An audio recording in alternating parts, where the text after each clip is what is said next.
해상 운임이 급락하고 있어요. 지금 얼마나 떨어졌나 하면요. 벌크선 운임지수 하락률이 전고점 대비하면요. 27.1%가 떨어졌습니다.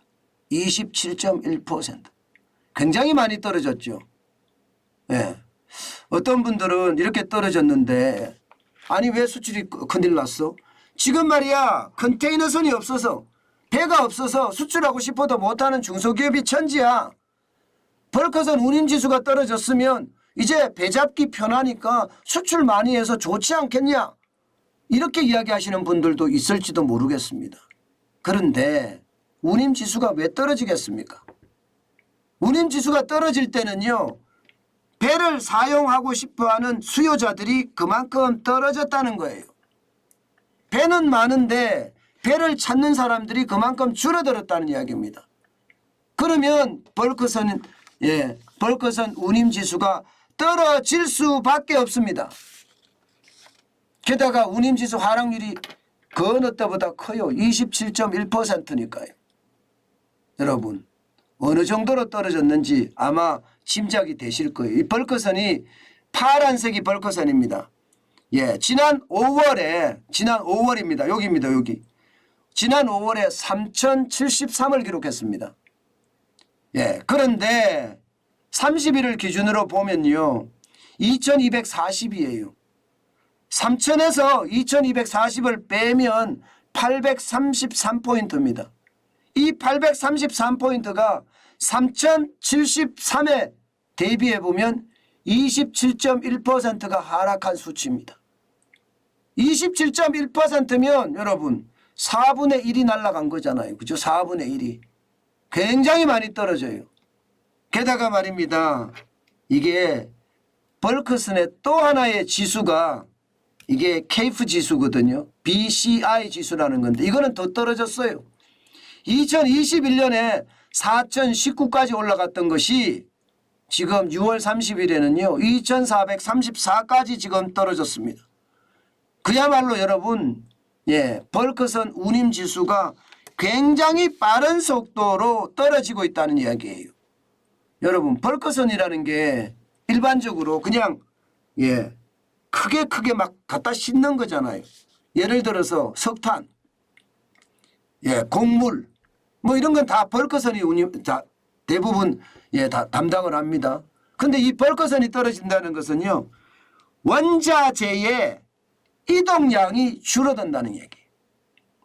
원자재의 이동량이 더 줄어든다는 이야기는 여러분 결국 다르게 해석을 하면요. 세계 경제가 점점 지금 몰락하고 있다. 교역량이 떨어진다는 것은 경기가 침체가 되고 있다는 뜻이기 때문이에요.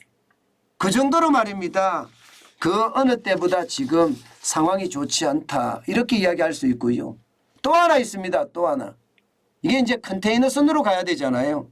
컨테이너선 같은 경우는 완제품을 실어서 외국에 수출하는 경우가 많잖아요. 그런데 이 컨테이너선의 운임을 한번 보세요. 컨테이너선의 운임이 지금 점점 줄어들고 있습니다. 지난 5월만 하더라도요. 40피트 컨테이너 개당 운송비가 보세요. 일단 미국의 동부로 볼게요. 1553달러였습니다. 그런데 6월 넷째 주에는 9804달러예요. 드디어 $10,000가 깨진 거예요. 드디어 $10,000가. 6월 셋째 주에까지만 하더라도 1073달러로 지켰거든요. 이게 떨어진 겁니다. 심지어 말입니다. 상하이에서 미국 서부로 가는 거 한번 보세요.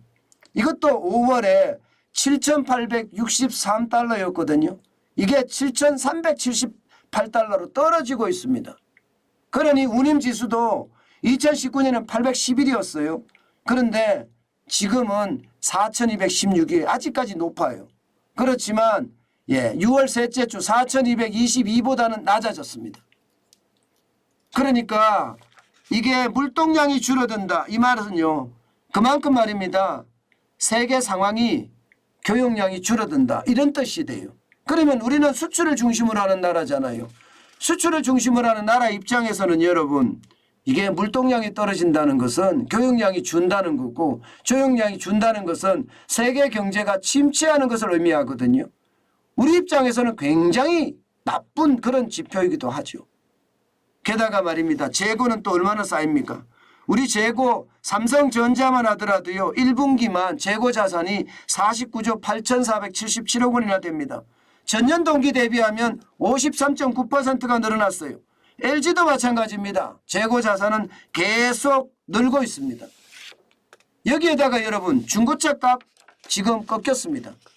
아마 우리 중고차를 수출하시는 분도 우리 유주덕한 님도 아마 지금 보고 계실 텐데 중고차 값이 많이 꺾였어요. 지금 7월 중고차 가격은요. 6월보다가 적게는 2%, 많게는 4%, 5% 늘어난 것도 수두룩합니다. 이 말은 여러분 결국 말입니다. 물동량이 꺾이고 재고가 늘어나고 결국 중고차 값도 떨어지고 이 말은 경기가 망해지고 있다는 거예요. 경기가 망가지고 있다는 뜻은 여러분 수출을 중심으로 하는 우리나라 입장에서는 최악이죠. 안 그래도 여러분도 알다시피 수출은 적자투성이에요. 작년 12월부터 적자만 기록했거든요. 심지어 올 상반기에는요. 무역 적자만 102억 7,400만 달러까지 늘었습니다. 이런 상황에서 여러분 이게 세계 경제가 망가지는 신호가 자꾸 나온다는 것은 여러분 심각하다는 겁니다. 제가 벌크선 운임 지수를 여러분에게 이렇게 차근차근히 설명하는 이유가 이게 경기 선행 지표이기도 하고요. 경기가 앞으로 떨어진다는 걸 보여주는 지표이기도 하고요. 또 우리 수출이 앞으로 어려워지게 될 가능성이 높다는 이야기도 하고 싶었습니다. 그만큼 말입니다. 해상 운임이 꺾인다는 것은 교역량이 줄어든다는 거고 교역량이 줄면 수출이 핵심인 우리나라 입장에서는 더 어려워지는 그런 상태로 갈 수밖에 없다 하는 것을 이야기하고 있다는 뜻입니다. 여러분 경제가 그렇게 썩 좋지가 않습니다. 지금 모든 지표가 지금 나쁘다 하고 있어요. 어떤 분들은 경기가 회복될 거다 이렇게 유튜브에서 이야기하시는 분들도 있어요. 반짝은 회복될 수 있습니다. 반짝은. 그렇지만 전체적으로 말입니다. 우리 경기가 회복되려면 아직 멀었습니다. 거기에 대한 신호가 나와야 되는데 신호가 안 나와요. 그 신호는 세계 경제가 회복되는 게 우리 경기가 회복되는 거라고 저는 이야기할 수 있습니다. 돈 뿌려서 이게 거품만 키우는 것 이거 말고요. 진짜 경기가 회복되는 것 우리 솔직히 보고 싶습니다. 물론 우리는 그전에 우리가 가지고 있는 현금으로 분노의 매수를 했겠죠. 회복이 되면 얼마나 그 분노의 매수한 금액들이 부자로 작용을 할까요? 저는 그런 걸 생각하면요. 진짜 호시우보라고 생각합니다. 눈을 부릅뜨고 시장을 바라보고요. 소의 발걸음으로 뚜벅뚜벅 걸어가야 된다는 거 여러분들도 그 어느 때보다 중시 여겨야 된다고 생각을 합니다.